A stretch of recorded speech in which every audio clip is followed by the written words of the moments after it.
Title: The Inheritance of Secrets. The rain was beating against the windows of the old mansion on the outskirts of Vermont when Ivy Bennett arrived with a suitcase in one hand and a crumpled letter in the other. I had not been in that house since I was 10 years old. Now, at 28, I returned for an unexpected reason. My great-aunt Abigail had left me all her inheritance: land, house, and a key, mysteriosa without lock.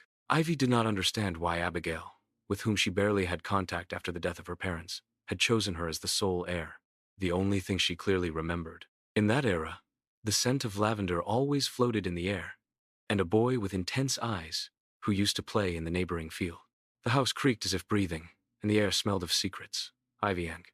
She ended the chimney and went up to the attic, driven by curiosity. There, she found an old trunk, locked with a padlock. She tried the key.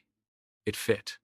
Inside were photos, letters, newspaper clippings, and a name that was repeated more than expected. Elias. Elias? Ivy whispered.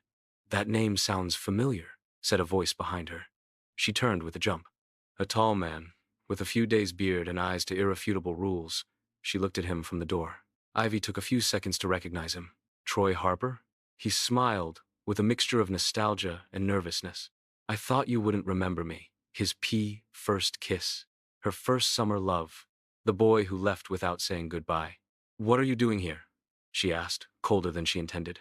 I work as an appraiser of old properties, and, well, They asked me to evaluate yours. How convenient, isn't it? Troy sighed. I know I left without explanations, but there are things you didn't know. Things that maybe you need to know now. The storm rumbled over. They are. Ivy felt a knot in her chest. What things, Troy? Abigail didn't die of natural causes. And you could be next. The buried truth. Ivy couldn't believe what she was hearing. Did Assessi? Nato? Threat? You're talking nonsense, Troy. I wish. But when I came to see the property a week ago, I noticed strange things. Empty files, modified records, and then I found a letter. Phi made by Abigail. Addressed to you. She handed him a yellowish envelope. Ivy hesitated, but opened it. Dear Ivy, if you read this, it's because I'm no longer here. Don't trust anyone in the town, especially those who... They carry the Wexler surname. Protect the trunk, and look for Elias. He has the answers. Ivy felt the ground crumble beneath her feet. Who were the Wexlers? The family that always dissed by explored Abigail's lands. They say Elias was one of them. That they fell in love, but something separated them, and he disappeared. And what does that have to do with me? Troy looked at her gravely. I think there's something hidden in these lands. Something that someone would be willing to kill for. The Wexler secret. That night, Ivy couldn't sleep. She went down to the basement and examined every corner until she found a hidden compartment under the floor. Inside, there was a wooden box with documents, maps, and a signed writing by Elias Wexler. It was proof that the lands, in reality, belonged to him or to their descendants. Was Abigail hiding this? Said Ivy, surprised. Or protecting it, replied Troy. While they were analyzing the papers, a gunshot shattered the window. Ivy screamed and Troy covered her. No. They found each other. They escaped through the back door and took refuge in the cabin of an old friend of Abigail's. There, they discovered something even more shocking. Ivy was Elias's daughter. Abigail had raised her, my niece, but she was his adopted granddaughter.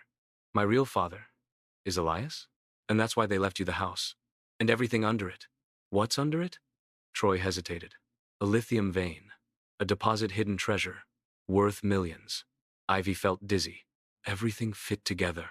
The inheritance, the threats, the letter. Final chapter. Decisions of the heart. Ivy decided to return to the house, even if it meant risking Scar her life. Troy insisted on accompanying her. I won't let you go in alone. I can't keep running away either. They entered the large house in the rain. Again, in the basement, Ivy activated a mechanism that opened a trapdoor. Under the house, indeed, there was a gallery of tunnels and rocks with bright veins. Then they heard footsteps. Hello, Ivy said a voice. It was Connor Wexler, distant cousin and furious. Oh, I knew Abigail would leave it all to you, he growled. But I'm not going to allow it. Troy stepped in front. You have no right. Connor pulled out a gun. And you, Harper, always sticking your nose where it doesn't belong. A struggle, Geo. A shot.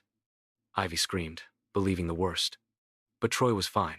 Connor, disarmed, fell to the ground when the police burst in, alerted by an anonymous call from a secret ally of Abigail. Many years later, Ivy kept the house and the land. She ceded part of the land for an ecological project. And of the rest, she decided not to exploit anything. It wasn't worth changing her life for money. Troy. He kept his word. He stayed by her side.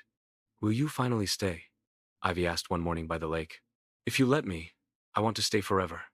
And between secrets of the past and decisions of the present, N.T. Ivy understood that sometimes true love arrives just when the truth also comes to light. End.